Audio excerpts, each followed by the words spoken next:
Reumatocast, o podcast da Sociedade Brasileira de Reumatologia. Estou aqui hoje com a doutora Ana Paula, o doutor Percival, são reumatologistas da Faculdade de Medicina da Universidade de São Paulo e membros da Comissão de Esclerose Sistêmica da SBR, da qual o doutor Percival foi o primeiro fundador. Bom, muito bem-vindos, muito prazer receber vocês aqui hoje. Eu queria que a gente conversasse hoje sobre o novo guideline da esclerose sistêmica. Eu trouxe aqui algumas perguntas para esclarecer para as pessoas, nossos ouvintes, algumas dúvidas principais. Doutor Percival, vou começar com você. Doutor, o acometimento pulmonar permanece sendo a principal causa de óbito na esclerose sistêmica. O que mudou em relação a esse tratamento nas novas recomendações?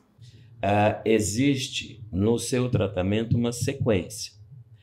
Se nós formos imaginar somente a pele, nós temos o metrexato, que não funciona nos casos de pulmão.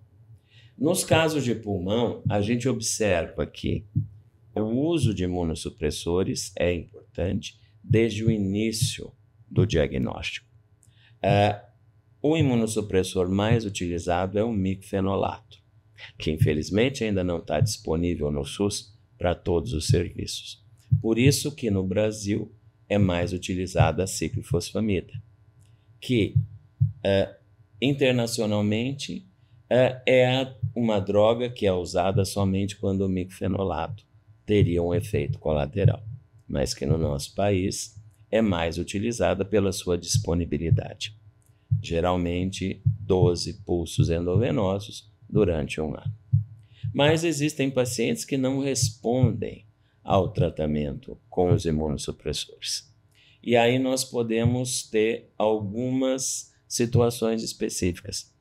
Pacientes que têm uma fibrose importante de pulmão e também têm fibrose de pele, o rituximab é a medicação de escolha nessa situação.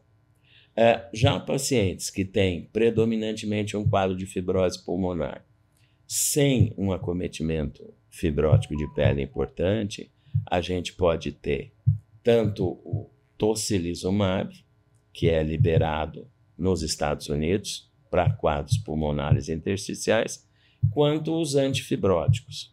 O primeiro antifibrótico a ser liberado no Brasil é o nintedanib, que tem uma resposta eficiente nos quadros pulmonares estabelecidos, mas temos que lembrar que ele não funciona bem para a fibrose de pele. Ele ainda não foi liberado no SUS, tanto o nintedanib, quanto o tocilizumab, quanto o rituximab são colocados como uma segunda opção viável naqueles pacientes não responsivos inicialmente ao tratamento imunossupressor. Então, vai ser extremamente importante que com as novas recomendações tenhamos dados que nos permitam liberar estas novas medicações. E o que é mais importante, que tudo isso possa ser feito de uma maneira muito mais precoce, porque um tratamento adequado está muito ligado a um diagnóstico mais precoce, especialmente avaliando os pacientes que podem ter maior risco de ter a doença. Então, o tratamento da fibrose ele vai exigir cada vez mais que nós sejamos rápidos e objetivos na avaliação desse acometimento, que realmente é o que mais mata o paciente esclerodérmico. Muito bom, doutor. Muito obrigada. Já aproveitando que a gente está falando sobre pulmão, em relação à hipertensão arterial pulmonar, doutora, tem alguma novidade nesse novo guideline? Isso. A gente não tem muita novidade no guideline de esclero, porque existe um guideline específico para hipertensão pulmonar, né? Então, a primeira coisa que a gente tem que entender da diferença da manifestação da fibrose pulmonar e da hipertensão pulmonar é que uma é uma manifestação fibrótica e a outra é uma manifestação de vasculopatia da doença. Por que isso? Porque quando a gente fala de manifestações fibróticas, a conduta principal, como o Dr. Percival falou, é imunossuprimir. Quando a gente fala das manifestações de vasculopatia, a maioria delas não tem indicação de imunossupressão. Então, assim como na hipertensão pulmonar. Então, o primeiro recado da hipertensão pulmonar é fazer o diagnóstico correto, porque a gente tem 5 tipos de hipertensão pulmonar e a que tem a indicação de vasodilatador pulmonar é a hipertensão arterial pulmonar, que é o grupo 1, e para isso a gente precisa do cateterismo. Então, quando a gente suspeita de uma hipertensão pulmonar, e em quem suspeitar? Num paciente de longa evolução, principalmente, mas pode acontecer na fase primária, e principalmente observar na prova de função pulmonar que a gente pede para monitorar esses pacientes, o DLCO. Então, o DLCO reduzido, principalmente se ele for reduzido desproporcionalmente em relação ao CVF, tem que ficar um sinal de alarme e esse paciente tem que investigar com eco e muitas vezes cateterismo, mesmo se o eco for normal. Então, acho que o primeiro recado da hipertensão pulmonar não é nem o tratamento, porque para isso a gente vai precisar do pneumo, mas é o diagnóstico. Então, quando suspeitar e confirmar que isso é uma hipertensão arterial pulmonar. Porque o tratamento para as outras formas, ele pode ser maléfico, pode piorar a sobrevida do paciente que, por exemplo, tem uma hipertensão pulmonar secundária a uma disfunção diastólica cardíaca, que a gente sabe que é super prevalente, né? Mas, enfim, confirmado o diagnóstico de hipertensão arterial, hoje em dia, o que vem mudando nos últimos anos é que a gente começa, geralmente, já com 2 medicações. Então, é muito difícil que a gente comece só com uma droga, porque isso a longo prazo mudou a mortalidade dos pacientes, né? Então, quais drogas a gente tem no Brasil hoje em dia que são utilizadas? Então, nós temos 3 classes, os inibidores de fosfodiesterase, que é o sildenafil e tadalafil, os inibidores de endotelina, que é o bozentana e ambrisentina, e os análogos de prostaciclina, que o que a gente tem no Brasil é o iloprost inalatório e o selexipag via oral. E tem mais uma droga que atua na via do óxido nítrico, assim como os inibidores de fosfodiesterase, que é o riociguat, mas é um mecanismo um pouquinho diferente. Então, feito o diagnóstico confirmado, vai se iniciar o tratamento com 2 drogas. Isso sempre em conjunto com um centro de referência em hipertensão pulmonar, mas o que nós podemos já fazer assim que fizer o diagnóstico e para seguir esses pacientes, né? Então, a gente precisa ficar muito atento em sobrecarga volêmica. Então, todos esses pacientes, em geral, têm indicação de diurético e restrição hídrica. Em arritmia, então, a gente tem que controlar a frequência cardíaca, olhar se ele não tem arritmia, e para controlar e monitorar esses pacientes, a classe funcional e o BNP, que geralmente não faz muito parte da nossa rotina nos exames, né? Então, isso a gente pode fazer em parceria com o pneumo, mas a gente pode já identificar sinais de gravidade com o BNP e a classe funcional e aí discutir com o pneumo um ajuste mais precoce da medicação, porque geralmente esses pacientes são mais próximos a nós, né, do que ao pneumo, né? Então, acho que de hipertensão pulmonar é isso. Perfeito, doutor. É sempre um desafio grande tratar a hipertensão pulmonar. Doutor, como estão as indicações de transplante de medula óssea na esclerose sistema? Quais são os riscos envolvidos e a questão daquele julgamento nosso, risco e benefício? O transplante de medula óssea vem sendo bastante comentado e o que o reumatologista deve ter em mente é que ele estaria ligado aos pacientes que têm um quadro de fibrose importante, que não é responsivo às estratégias iniciais de tratamento. Então, nós podemos fazer tanto num caso de pele rapidamente progressiva, não responsável ao metrexato, nem aos imunossupressores, nem ao rituximab, e nós temos também nos pacientes com fibrose intersticial pulmonar, também não responsivo tanto aos imunossupressores quanto ao rituximab, a tocilizumab e os antifibróticos. O que é interessante é que nós temos que ser ágeis, testar esses medicamentos num período que, via de regra, não vá passar de 1 ano ou 2, o que nem sempre é fácil de trocar uma medicação a cada 3 a 6 meses e seguir os pacientes. O ideal é, mapeando os pacientes, esclerose sistêmica rapidamente progressiva, tanto a fibrose de pele quanto a fibrose pulmonar, que nós nos concentremos de uma maneira importante na extensão do acometimento pulmonar, na capacidade vital forçada, e possamos tentar, num período de 3, não mais do que 6 meses, avaliar os pacientes que não são responsivos, de início ao micofenolato ou a ciclofosfamida, posteriormente ao uso do rituximab ou tocilizumab ou nintedanib, às vezes associando um imunossupressor com um antifibrótico. Se percebermos que num espaço de 6 meses a 1 ano, o que ainda não é tão viável em todos os centros, que esse paciente não está respondendo e vem piorando. Não é o paciente que estabiliza devagar, é o paciente que vai piorando, mesmo com todo o tratamento adequado. Esse é o paciente para se pensar em fazer um transplante de medula óssea. Mas, como dizem os colegas que fazem o transplante, é um paciente potencialmente grave, mas que nós temos que indicá-lo quando ele não está muito grave, a ponto de ter contraindicação.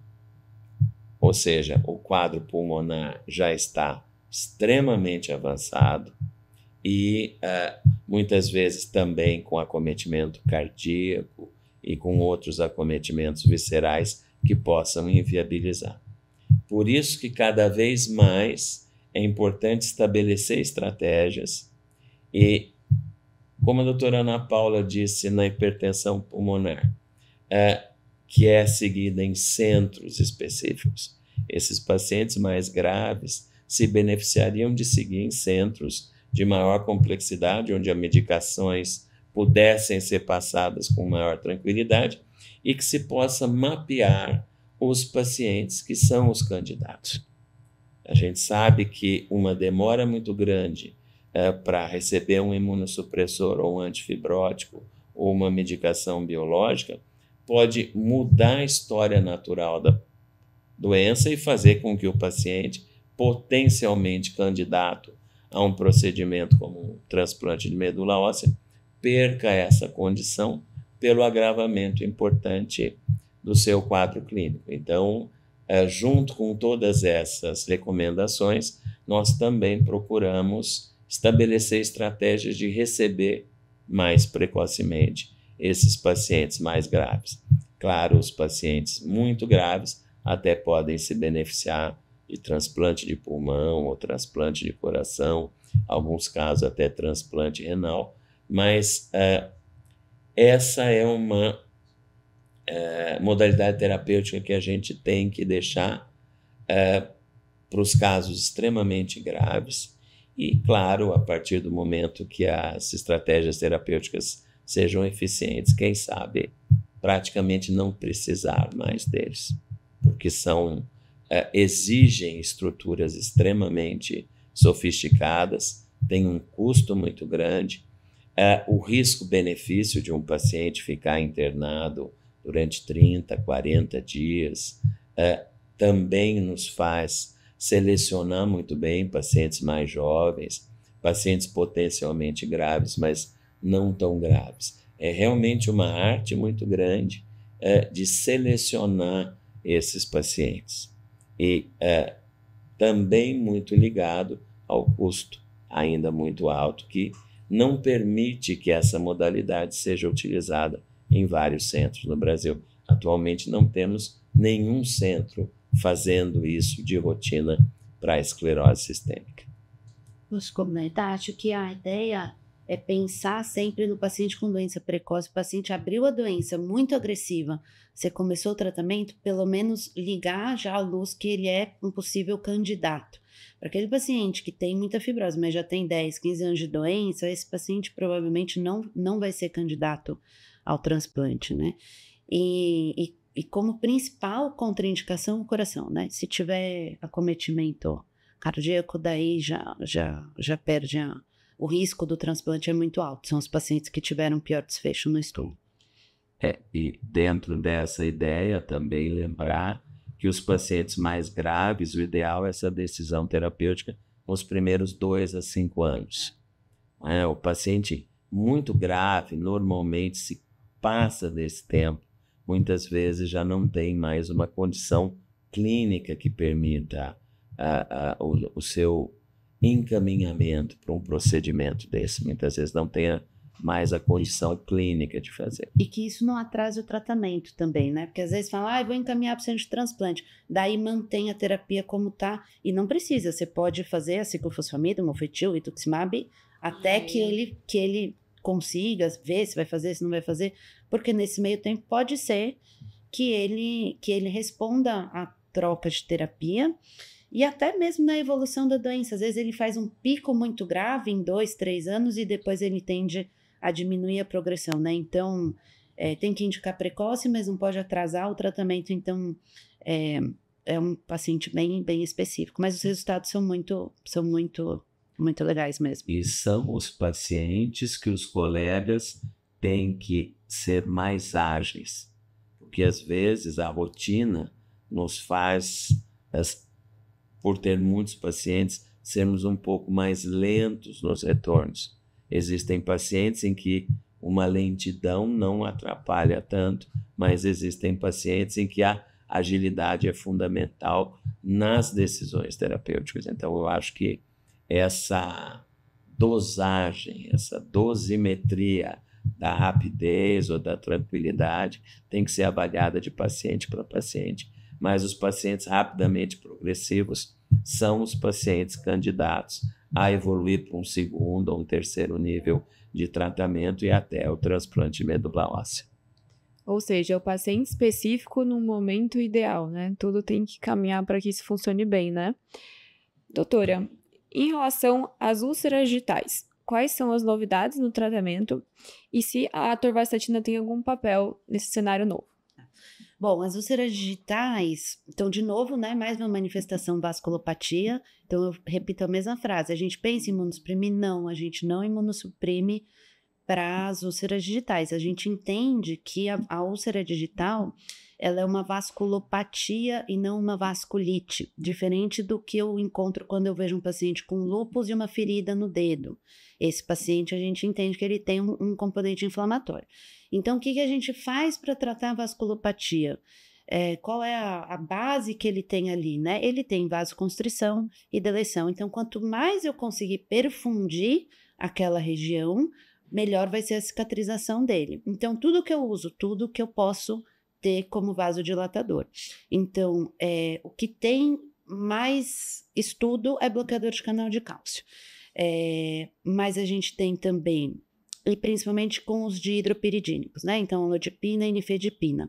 A gente usa muito diltiazem na prática, mas não tem muita evidência, mas a gente, no dia a dia, vê resposta, né, doutor Parcival, para quem não tolera a olodipina ou nifedipina.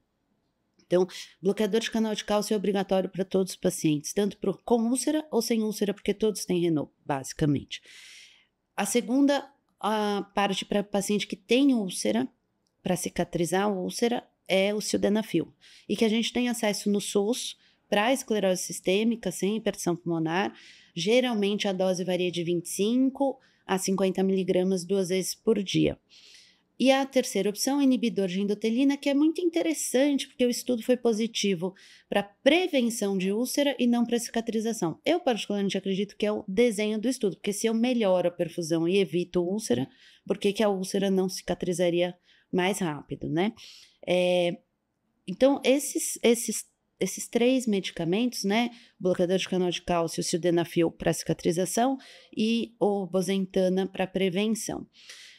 E para as úlceras mais graves, para paciente que tem muita úlcera recorrente, um vasodilatador um pouquinho mais potente são os análogos de prostacyclina. Na Europa, eles têm vários protocolos com iloprost endovenoso, igual para hipertensão pulmonar, só que a gente não tem no Brasil o iloprost endovenoso. A gente tem o inalatório e o inalatório para úlcera não funciona. Então, o que se recomenda? Que se faça alprostadil para paciente com necrose. O problema do alprostadil precisa internar, precisa monitorar por causa do risco de hipotensão. E outra dica assim, para a prática se você for ler a bula do alprostadil, que ele é usado para insuficiência arterial, você tem que fazer 3 semanas internado, se não funcionar, não vai funcionar. O esquema que foi estudado, tudo bem que é um estudo pequeno, para úlcera, não é esse, são 5 dias de alprostadil e rever a resposta. Não tem estudo de ficar repetindo isso, mas vale considerar dependendo do que o seu paciente tenha, né? A atorvastatina, ela entra nas modalidades adicionais. Depois que eu fiz tudo isso, aquele paciente que tem úlcera refratária, que é super sofrido, a gente começa a tentar outras coisas. Que outras coisas? A atorvastatina, sim, tem estudo controlado, é pequeno, mas que melhora a cicatrização, pensando nesse paciente exatamente como um vasculopata, né? Não diretamente para inibir o perfil de dislipidemia, mas nos outros efeitos endoteliais das estatinas, né? O estudo usou 40 miligramas de atorvastatina. Tá? Então, a gente tenta, assim, para o paciente com ferida refratária. Outros medicamentos a gente às vezes usa na prática, mas não tem evidência, pentoxifilina, AS, não tem evidência. Outro que a gente pode tentar usar inibidores de ECA e fluoxetina. Fluoxetina é outro remédio que às vezes funciona para as úlceras digitais. E sempre lembrar, em úlcera refratária, mais do que você vasodilatar, uma das coisas que a gente vê, principalmente o paciente está com muita dor, vê se não tem infecção secundária, um pouquinho de osteomielite. Então, investiga a infecção para úlcera, não o pitching, né? Mas úlcera mesmo que não fecha com muita dor, investiga se não tem infecção secundária ou calcinose. Às vezes a calcinose é o motivo dele estar tendo dor e ficar ulcerando. E a outra questão em relação às úlceras digitais é dar analgésico. Muitas vezes o paciente ele prefere amputar o dedo do que ter a ferida, né? Então, otimiza a analgesia com analgésico forte, a gente usa metadona, oxicodona, até que essa úlcera cicatrize. E aí entra uma outra modalidade que pode ser usada para úlcera digital como terceira ou quarta opção, que são os bloqueios digitais ou o bloqueio troncular, mas mais frequentemente o bloqueio digital. Então, às vezes, melhora a cicatrização e também melhora muito a dor do paciente. Às vezes esse efeito é transitório, mas mesmo que seja transitório, ele tem um pouco de paz daquela dor que é pulsante, é isquêmico, né? Então tem muita dor. E um dos primeiros sinais que o paciente está melhorando é quando ele para de ter dor na úlcera. Às vezes ainda está aberto, mas ele parou de ter dor, mostra que aquilo não está mais isquemiando, que ela está no caminho certo de cicatrização. Perfeito. Doutor, vamos pular agora para as manifestações do trato gastrointestinal. Para o caloprida, para os sintomas, principalmente constipação, o que diz o novo guideline? Nós vimos que nós temos imunossupressores e antifibróticos para fibrose. Nós temos diferentes vasodilatadores para os quadros vasculares. E no trato gastrointestinal nós temos também outras medicações. Ou seja, o paciente esclerodérmico vai ser tratado de acordo com as suas manifestações. E não existe uma medicação que trate tudo. Muitas vezes nós temos quadros no trato gastrointestinal, que é a víscera mais comumente acometida, em que nós vamos ter lentidão. Nós vamos ter lentidão do esôfago, que nós podemos utilizar drogas pró-cinéticas, como a bromoprida, né, como o motílio, pouco antes, meia hora antes da cada refeição. E nós também podemos ter uma lentidão do intestino, né, que faz com que o paciente fique constipado. Nesses casos, pode-se utilizar, nem sempre funciona tão bem quanto os pró-cinéticos para o esôfago, a procaloprida, que até vai estimular um pouco a motilidade do intestino que está mais lento, né? Nós temos nos pacientes esclerodérmicos com quadro gastrointestinal, às vezes solta o intestino, às vezes prende o intestino. Então, nos casos em que nós temos constipação, a gente pode utilizar como uma modalidade a procaloprida. É importante ver que tanto a bromoprida e os outros procinéticos que funcionam para o esôfago, de uma maneira interessante, eles não funcionam bem para o intestino. E o que melhoraria o intestino não funciona bem para o esôfago, indicando que pode haver diferenças na condução da motilidade, que poderia estar associada a diferentes mecanismos. Por isso que o mais importante na esclerose sistêmica é entendermos cada vez melhor a etiopatogenia e a fisiopatologia para saber qual é a estrutura que nós vamos utilizar. Por que um imunossupressor funciona para a pele e não funciona para o pulmão? Por que um profibrótico funciona para o esôfago e não funciona para o intestino? E vice-versa, procinético, né? É importante que a gente tenha em mente essas diferenças, né? Que, embora tornem o tratamento um pouco mais repleto de medicamentos, infelizmente, os nossos pacientes sistêmicos reumatológicos têm que usar muitos medicamentos para diferentes situações. Um paciente esclerodérmico com um quadro agressivo vai necessitar de uma verdadeira farmacopeia, no sentido de que ele vai ter que usar vários medicamentos para várias situações. Estamos atrás de uma medicação que funcione para tudo, né? Mas essa medicação ainda não existe. Enquanto isso, vamos utilizando todas essas medicações que nos ajudam.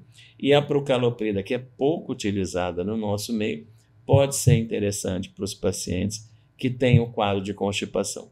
Aqueles muito constipados não funciona tão bem, mas os pacientes com quadro mais leve a moderado, a gente vê algumas respostas interessantes. Eu acho que uma medicação para todas as manifestações é o sonho de todo reumatologista. Quem sabe um dia.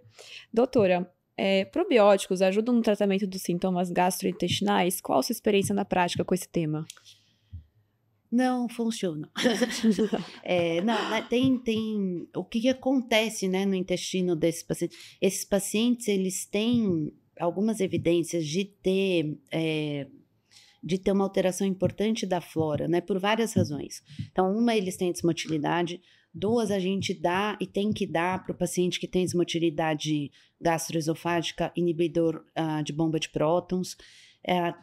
Na desmotilidade, quando é duodenal, eles fazem hipercrescimento bacteriano pela desmotilidade duodenal, então eles têm uma troca de flora super importante. Então o racional para o probiótico é maravilhoso, mas na prática eu acho que não funciona e tem 2 estudos controlados que realmente o probiótico não funcione. Eu acho que a ideia dessa alteração de flora é tentar tornar a motilidade melhor, usar a quantidade menor, mas eu reforço de novo, precisa usar inibidor de bomba de prótons, e tem alguns modelos de dieta que talvez ajudem nessa questão da flora intestinal. Então, aquele FODMAP, né, de selecionar alguns tipos de carboidrato, tem algum grau de evidência que talvez melhore esses sintomas gastrointestinais, mas os probióticos, mesmo os estudos que a gente tem são negativos, não sei, talvez porque a gente também use para um paciente já com doença avançada, talvez uma doença precoce, mas o que a gente tem é que não funciona. Eu acho que interessante alguns colegas eventualmente nos dizem que determinado paciente pode ter usado probiótico e evoluído muito bem. E a gente vê isso, mas o próximo paciente não responde. E é exatamente o que a Ana Paula nos disse. Como muitos pacientes têm diarreia e nós utilizamos a rotação de antibióticos, não dá para garantir que é a mesma flora. E o probiótico vai funcionar numa determinada flora e não funciona na outra. O ideal, que ainda não está disponível, é nós sabermos qual flora está e qual probiótico. Se a gente conseguir fazer um probiótico especializado, personalizado para aquela flora, ele vai funcionar. Acho que por isso que o colega que vê pouca esclerose sistêmica, muitos colegas falam, eu usei determinado medicamento para uma paciente, ela respondeu maravilhosamente bem, a segunda que parecia igual, não respondeu nada, na verdade não era tão igual, e às vezes o timing, a história natural da doença, fez com que um determinado remédio que funcionou para uma, não funcionasse para outra. Por isso que é extremamente importante no planejamento terapêutico o diagnóstico mais precoce, a avaliação do que realmente está alterado para a gente utilizar a medicação. Porque um remédio que funciona bem no 2º ano de doença de um paciente pode não funcionar no 5º ou no 7º ano, se ele apresentar um sintoma parecido, mas que vai estar relacionado a uma outra causa ou a uma somatória de situações. Isso deve fazer com que o colega preste mais atenção na etiopatogenia e não fique desanimado. Mas realmente as nossas doenças sistêmicas, elas são difíceis porque as assinaturas, ou seja, a estrutura imunológica que rege o sintoma muda nos pacientes com a evolução da história natural da doença. Quando a gente personalizar quem é que está comandando determinada manifestação, nós vamos poder fazer com que o nosso medicamento, o nosso sniper, atinja o alvo adequado, porque nós vamos saber exatamente com quem a gente está lidando. E hoje, muitas vezes, nós temos um voo por instrumento, e o instrumento é o nosso conhecimento, que cresceu imensamente nos últimos 20 anos, mas ainda precisa sempre ser refinado. Eu acho que assim, na prática, né, saindo um pouquinho do foco, que é o guideline, que a gente tem de evidência, eu acho que pode testar para um paciente, né? Não é algo que, né, vai interferir muito com os medicamentos. Pode testar, se o paciente responder, não é um problema. Só tem que tomar cuidado nesses testes, que tem alguns, que já é, então assim, eu dou um remédio para vasculopatia, um remédio para fibrose, um remédio para o estômago, um remédio... Cuidado só na hora de testar algum remédio com a polifarmácia, porque muitas vezes o paciente deixa de tomar o inibidor de bomba de prótons para tomar o probiótico. Então, assim, eu acho que associar e fazer um teste não há problema, tem relato de casos que funciona, mas com cuidado com a polifarmácia desse paciente que já vai usar bastante remédio, né? Ótimo, acho que isso é uma discussão que daria um podcast completo, né? É um mundo ainda muito obscuro para nós. Dr. Percival, apesar da ausência de estudos randomizados para avaliar os tratamentos farmacológicos no acometimento articular, qual tem sido a sua experiência pessoal na prática com os DMARDs convencionais e os nossos agentes biológicos? Os colegas que viram as nossas recomendações podem perceber que, com relação às manifestações musculoesqueléticas, foram baseadas em opinião dos experts, porque não existem estudos específicos para o quadro ósseo-articular esclerodermo. O que a gente pode utilizar, eventualmente, num paciente com artrite que vai cronificando ou é recorrente, uma dose pequena de corticoide e o metotrexato. Isso está nos nossos guidelines, que é uma medicação interessante para um quadro de artrite. Lembrando, em pacientes com esclerose sistêmica difusa, rapidamente progressiva, que possam ter o anticorpo anti-RNA polimerase 3, são aqueles que vão evoluir com a crise renal, o corticoide está contraindicado. Se você tiver que utilizar, não passar de 15 miligramas. Então, o corticoide em dose alta a gente não usa.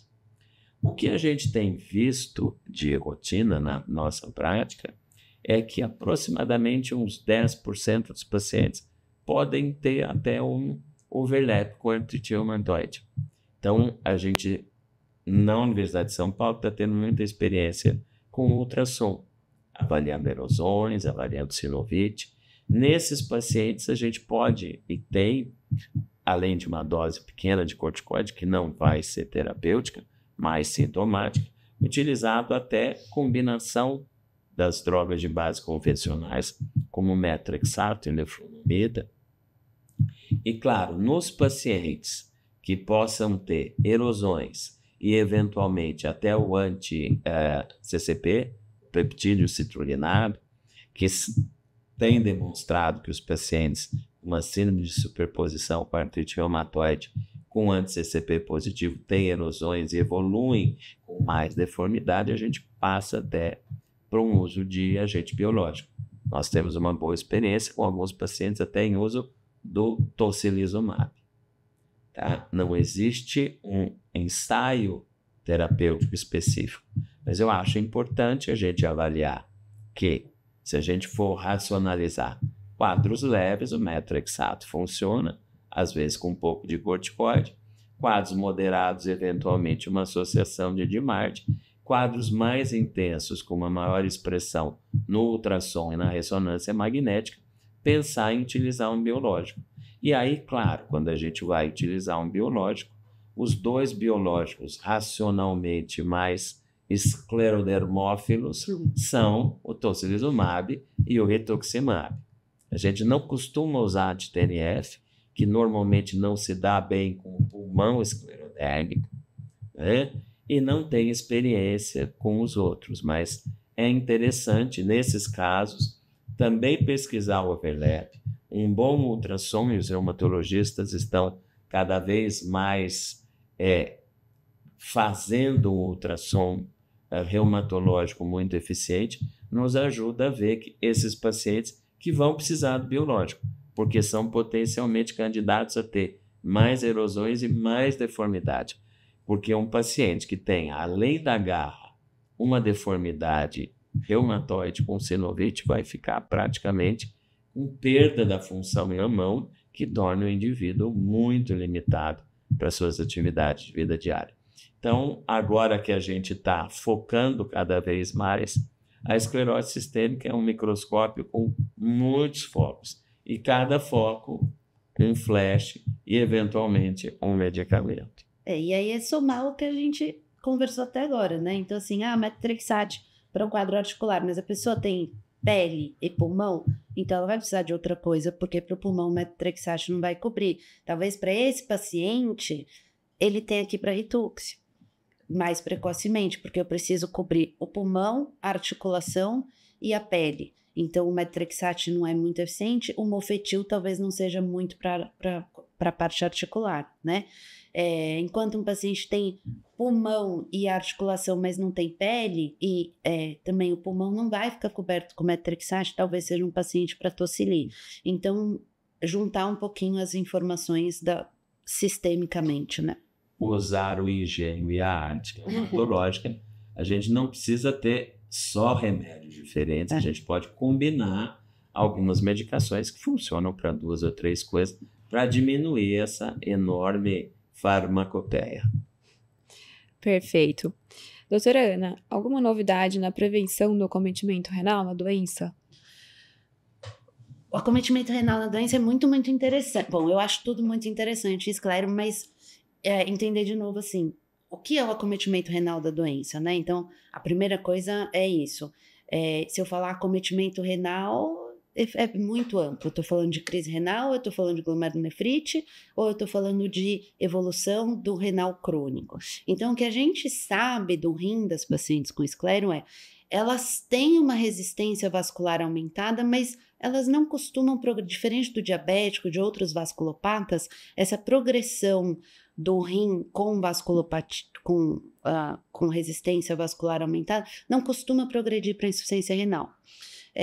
Então, eu fico tranquila em relação à doença, nesse sentido, mas claro, eu preciso controlar a comorbidade, como em qualquer paciente. Então, eu preciso controlar diabetes, pressão alta, porque senão eu vou somar 2 fatores.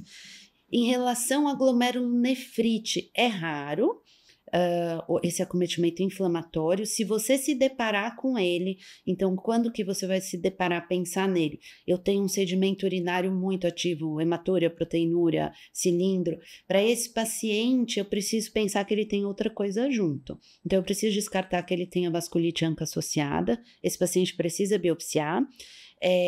ou até que eu tenho uma outra doença autoimune junto, tipo lúpus. E aí muda muito, porque para ele eu vou precisar de corticoide e de imunossupressão. Enquanto que para o crise renal eu não vou usar, óbvio, corticoide, e o que eu vou usar é IECA.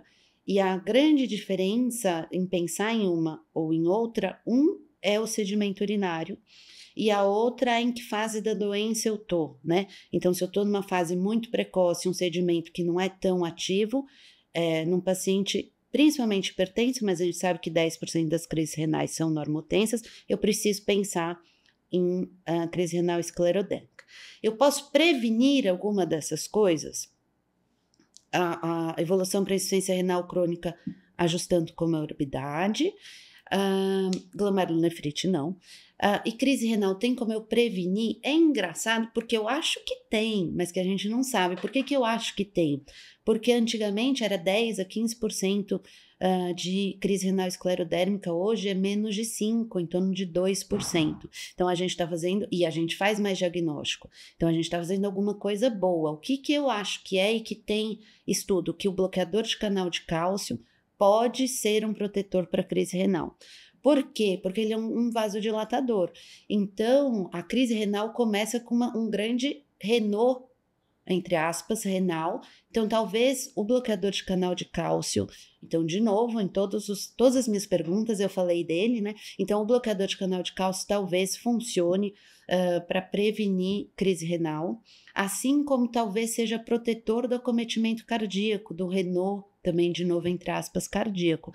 Então, o bloqueador de canal de cálcio é extremamente importante. Ao contrário do inibidor de ECA, que a gente sabe que ele é super efetivo no tratamento, reduziu a mortalidade, mas que tem alguns dados sugerindo que se você tentar usá-lo profilaticamente, piora o prognóstico da crise renal.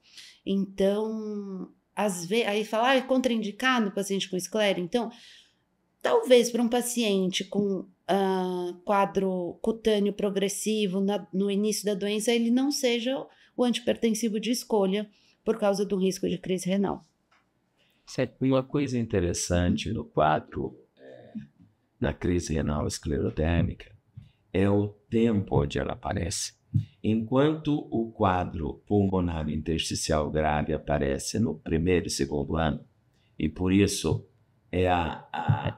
o pulmão esclerodérmico é a droga, é a manifestação que mais mata o paciente esclerodérmico, o que a gente tem visto é que a crise renal aparece a partir do segundo ano e às vezes terceiro ou quarto ano. Isso faz com que, como ela aparece em pacientes com esclerose sistêmica rapidamente progressiva, com fibrose, esses pacientes apresentam a fibrose é tratada já antes de desenvolver o quadro renal. Essa é uma explicação de por que a gente vê que nos anos 70, quando nem eu nem a Ana Paula tínhamos nascido, 50% dos pacientes esclerodérmicos morriam pelo rim e hoje 5%. O que aconteceu de diferente, além da IECA? Nós não esperamos mais a crise. A gente trata o paciente rapidamente progressivo, mais precocemente. E a crise renal raramente acontece no primeiro ano. Ela acontece no segundo, terceiro, quarto. Então, um quarto dos pacientes, mais ou menos, é na abertura, né? O resto... Sim, mas tem um número grande de pacientes que é a partir do segundo ano. E aí nós já temos um tratamento imunossupressor. Essa é uma hipótese interessante de você já mirar. E paciente com muita pele e não tem SL70, e mesmo que não tenha conseguido fazer o RNA polimerase 3, todos ficamos muito preocupados com a presença da crise renal esclerodérmica. Não é todo serviço que faz o anti-RNA polimerase 3. Nesses pacientes, é importante que a gente veja que se ele vai piorando muito a pele, é no pico de piora da pele que aparece o rim. Por isso que a gente vai tentando ao máximo e rapidamente segurar a pele. Porque, além de tudo, pode ter o acometimento renal junto. Isso é o que eu vejo nesses meus quase 40 anos, em que no início nós não tínhamos tudo que a gente tem hoje. O paciente vinha e morria rapidamente. Hoje nós conseguimos segurar com muito mais medicação, mais precocemente. E já no primeiro, segundo ano, esses pacientes com quadro renal rápida, com quadro de esclerose rapidamente progressiva do ponto de vista fibrótico, né? Então, isso é interessante no segmento desses pacientes. De novo, a grande importância de um diagnóstico precoce, um tratamento otimizado e personalizado para cada paciente, né? Exatamente. Doutor, agora uma pergunta que todos nós fazemos diariamente no consultório. Em relação ao tratamento das calcinoses, qual é a sua experiência prática nesse tema? Bem, a calcinose Ficou para você.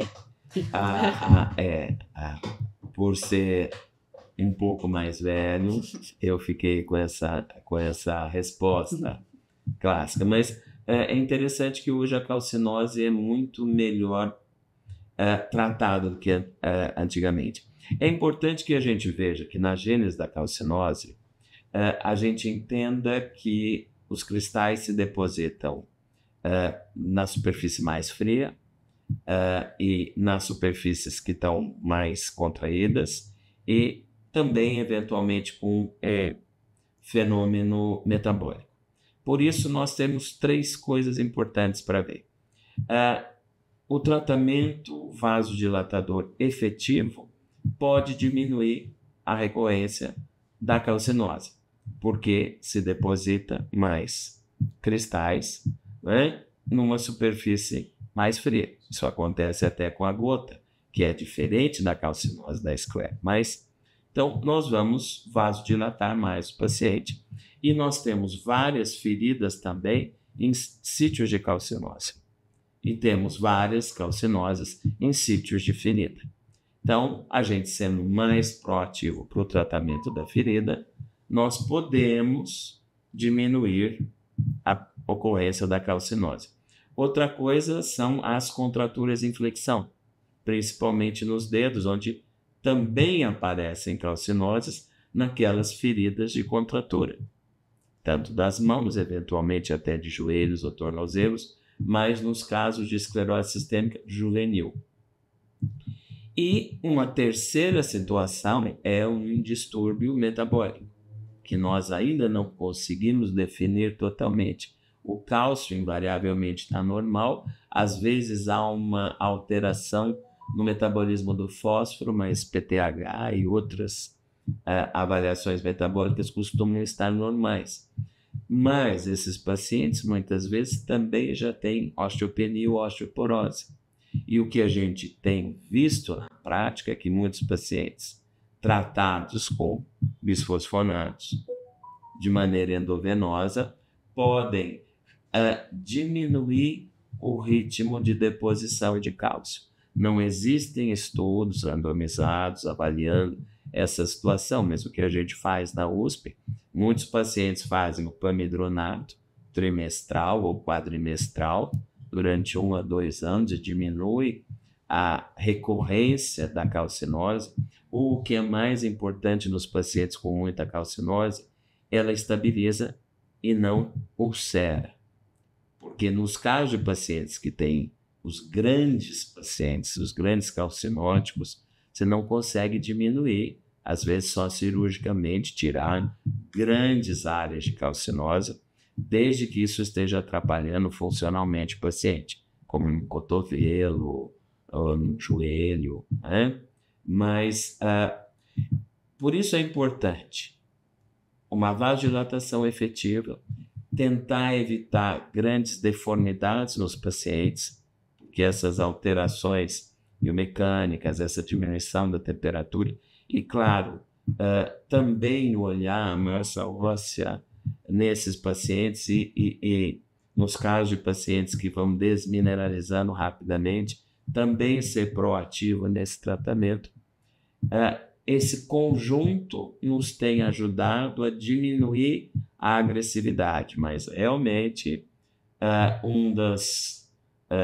das agendas mais importantes na esclerose sistêmica é quem vai nos livrar da calcinose.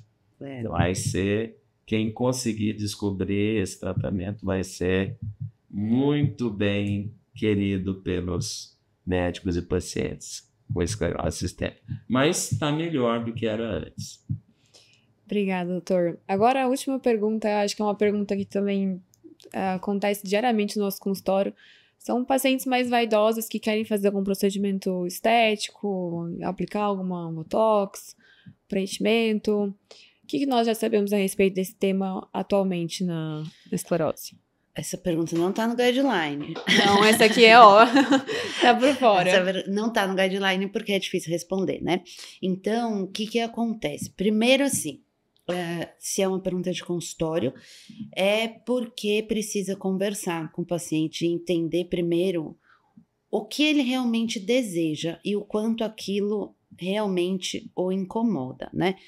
Porque a gente tem pouco dado de segurança, mas tem paciente que, assim, quer morrer por causa de alguma alteração. Então, assim, a primeira coisa é trabalhar um perfil psicológico com ele, né, de entender a doença, a aceitação, mas num segundo momento entender como a gente pode resolver isso, né? Então, o que tem de dado e que é seguro? Enxerto de gordura é seguro. Então, se usa muito em morfeia, em placa de morfeia, que atrofia muito.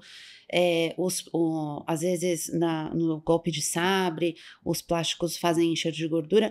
É seguro. A única cuidado que você precisa ter, o paciente precisa estar em remissão, porque senão aquilo vai embora em muito pouco tempo, né? A outra coisa que a gente tem que entender, principalmente em situações de ruga ou atrofia, é que qualquer um desses procedimentos, quando eu digo qualquer um, é preenchimento, laser, todos eles, a ideia é que você cause um processo inflamatório para que o processo inflamatório cicatrize produzindo colágeno ali embaixo para que eu preencha aquele defeito de volume, né? Ou seja, eu quero produzir colágeno. O mecanismo da esclero é produzir colágeno. Então, a primeira coisa é em que momento da doença eu posso indicar isso. Doença ativa, no meu conceito, acho que o Dr. Priscila também, totalmente contraindicado, porque não faz sentido eu fazer um procedimento para estimular colágeno.